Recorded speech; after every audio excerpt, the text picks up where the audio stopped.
Ngayong araw nga,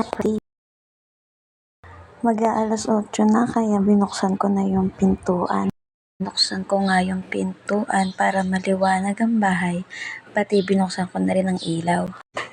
Dahil almusal na nga ngayon ay magpapakulo muna ako ng mainit na tubig. Magtitimpla na nga ako ng Milo at gatas para sa almusal namin mag-ina. May naka-ready na rin pandesal at naibili na nga kami ng daddy namin. Dahil siya ay panggabi, siya na yung bumili at hindi na nga ako. Nung mainit na nga yung tubig, nagsimula na nga kami kumaing magnanay.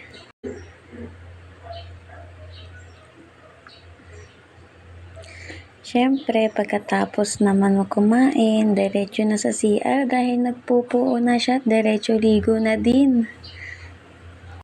Sabi niya, nanood na siya ng TV. Hininaan ko lang kasi baka magising si partner.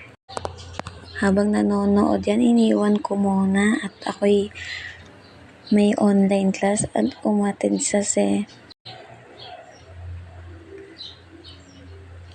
May online class nga kami at kay Sir Jairus.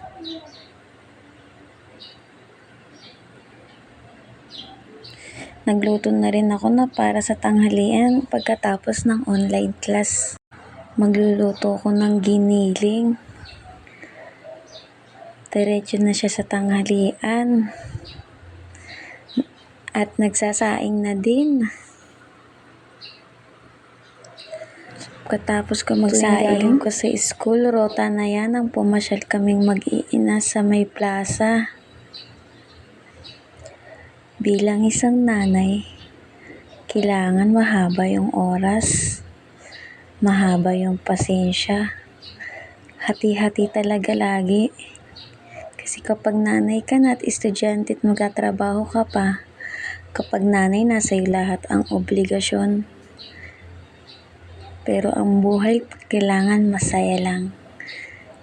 Dahil sa buong maghapon magpapasalamat ka na lang kay Lord. Dahil walang sakit yung mga bata.